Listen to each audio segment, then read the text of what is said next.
We all know that Wike is a pathological liar. He strive in lying.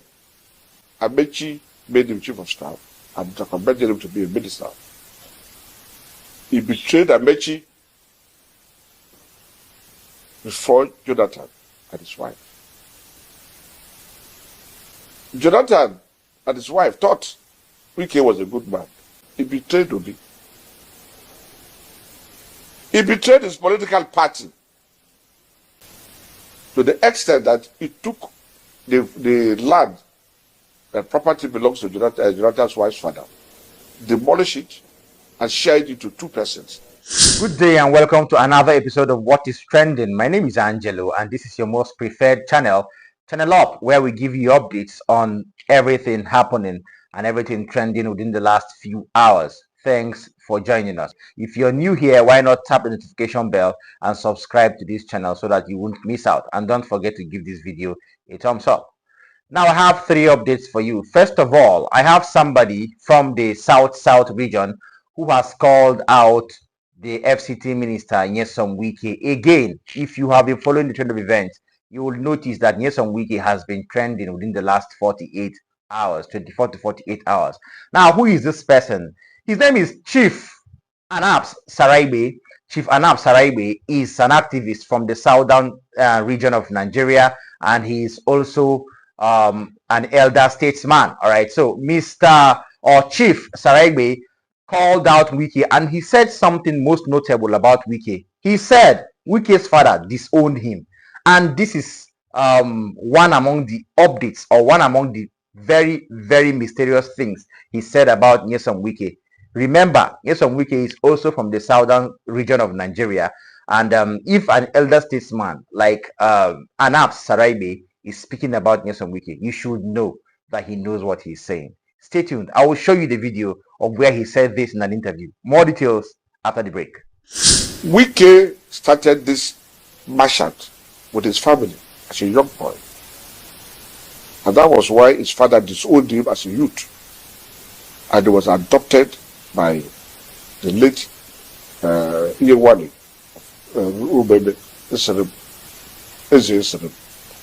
adopted him.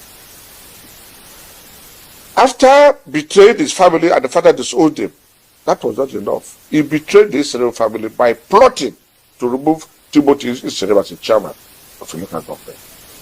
The man who brought him, the man through whom I know him. He did not only betray Israel, he also betrayed the other man Israel produced, Ajubike Omerekele. Then after he proceeded, Amechi made him chief of staff and recommended him to be a minister. He betrayed Amechi before Jonathan and his wife. For political gain as a merchant. Jonathan and his wife thought Wike was a good man. But at the end of the result, Jonathan lost his election because of the fallout of that betrayal. Amechi and 5 other governors pulled out of PDP, fought him. And the end result was Jonathan lost the election. That was not the end. He started insulting Jonathan and his wife,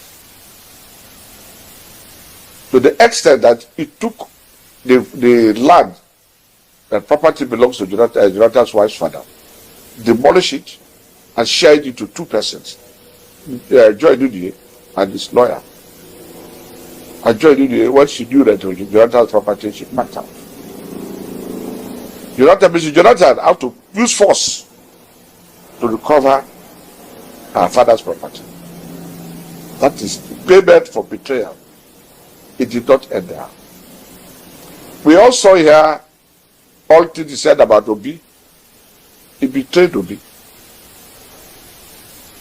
He betrayed his political party. Yes, there was a man who said, oh, APC was a cancer, PDP, malaria.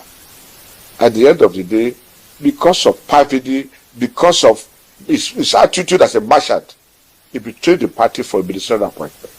He went to the council. We all know that Wike is a pathological liar. He strives in lying. Right, you have heard it all from Chief Anabs Sara-Igbe. Well, lots of things about these people in government, or these people that are everywhere holding public offices. If you don't know things about them, you will think they are all saints or something. But for this man to come out to talk, that means he knows lots of things about Nyesom Wike. All right, and I don't want us to write them off. These things are believable. These things are also subject to confirmation. You can go and confirm. Ask people who have stayed in River State, Bayelsa, and all the likes. Yes, and it takes courage to speak like this to a sitting public office holder. Without wasting much of your time, let me go up to the new update. The APC is crumbling gradually, and I feel that with the emergence of the new coalition of that's the ADC, I think the APC is fretting already. Why am I saying so? There is a lady that is affiliated highly with the APC, and then what she had to say in the interview I'm going to show you will help you to conclude just like I have done. Okay, Zainab Buba Galadima is a very high stakeholder with the APC. Why? Because her father, who is Buba Galadima, was a former friend or was a friend of former President Muhammadu Buhari, who has now turned his enemy. If you hear what she's had to say about the APC and their chances of winning elections in 2027, then you will know that the APC may be doomed with the emergence of the new coalition, the ADC. In fact, she said that the president, Asiwaju Bola Ahmed Tinubu, might not have a chance in 2027, especially with the coalition of the ADC. And she made other revealing things or other revealing, speeches in this interview with Sheun Akimbaloye. Stay tuned for the video. Have you given up on APC? I'm just highly disappointed. Very disappointed. I actually thought that, there are some places I can't go to. During Buhari's time, second tenure, they broke my windscreen. Because they said, oh, you promised us, now you're enjoying your inside car. Before, when you go to traffic lights, you see them begging, using their hands like this. Now they will knock on your window. Now they will snatch whatever it is that you have. So even if you think, oh, it doesn't affect me, it's coming. I am afraid of the storm that is coming. There's a storm. Oh, yeah, there's a storm that is coming. People and it could consume the APC. People will think that, it's the North. The North, they don't go to school. There's insecurity. If it blows up in the North, Nigeria is gone. So we have to fix it. So APC is a difficult name to bear, a difficult party name, a title to bear in public now. Is that dangerous? Yes, it is. Let me tell you, there was a reconciliation meeting we had at Women's Center for FCT APC members. I swear to God, I only saw one APC cap. People went there as APC people, but they did not go there for the government. They went there for the reconciliation so that they can see how relevant they can be. People are even scared. A lady called me last week. She said, we need to start a support group to go to start campaign for 2027. I said, so what do you want us to do? We should call women. I said, call women. You want to call women with me? I said, don't call me. What do you want me to tell them? I've already used my goodwill.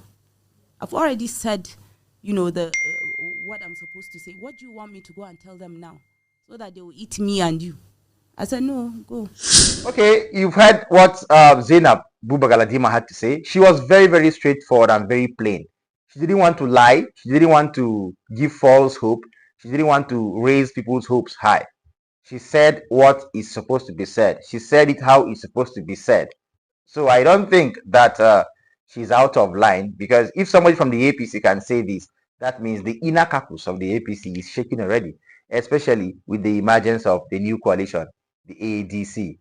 We will keep our fingers crossed till 2027 and see what happens. Okay, so that is that about that particular update. Finally, Peter Obi, the former presidential candidate of the Labour Party in the last elections in 2023, has been trending too. Why has it been trending? Lots of people have been waiting for him to announce his imminent involvement with the new coalition, ADC.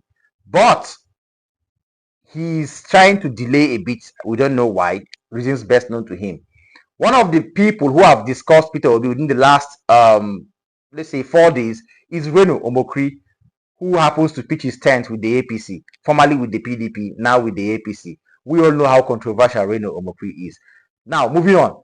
Reno Omokri went on an interview with Daddy Freeze and other, podcast members who were also in that interview. He said lots of things about Peter Obi. That is not the bone of contention. Daddy Freeze castigated Peter Obi in that particular interview, and he said lots of things about Peter Obi. But I have a video just few days after that particular interview with Reno Omokri. I have a video where Daddy Freeze came up to say positive things about Peter Obi, which contradicts whatever he said the last few days about this same man. I don't know why he's changing his own statements now. I don't know why he's going the positive way. But I would like you to watch this video and listen to what Daddy Freeze had to say about Peter Obi. And then we would make a conclusion after the video. Stay tuned. So there was a time when Peter Obi was offered an oil block by the Jonathan administration, and he refused it. That is indeed commendable. That shows a leader that has leadership potential and leadership qualities. He wasn't selfish. He wasn't thinking of his pockets, but rather of national interest. Kudos to you, Peter Obi. You see, I always keep my criticisms and my praise balanced. Well. Nigeria is filled with non-political actors that always try to make their opinions very, very relevant. One of them is Daddy Freeze. Daddy Freeze is a two-edged sword. Yes, I can call him that. He says something now, tomorrow he changes and all. He is not a politician that I know, so I don't know why he's taking it upon himself. I don't know if he's the only Nigerian around. But for him to come out to say something positive about somebody he castigated a few days ago, that means there is really something positive to say about this man, Peter Obi. Let me not delve deep into explanations. Daddy Freeze, it's good that you finally knew where you should stand, and you finally knew the truth about what you should say about people.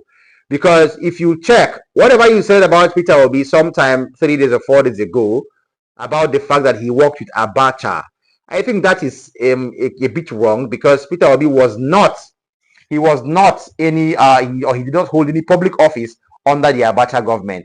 What made the Tinker Island or the Tinker Island people go to Abacha was what made him surface as just the committee chairman, to quickly mobilize and bring up quick solutions for the development of the Tinker Island. Then just a brief correction to Daddy Freeze to change his notion about what he said on PO just a few days ago. Let me not go deep. Thank you so much for staying this far. I will bring you more updates as they trend, okay? If you're just watching me, please, I will still beg you, drop your reactions in the comment section. I'll be waiting. Don't forget to share this video to your friends, family, relations at home and abroad. And like this video to give it a thumbs up. Subscribe to this channel and tap the notification bell so that you won't get left behind when I drop a new update. Don't forget, my name is Angelo Himalaya. See you next time. Bye.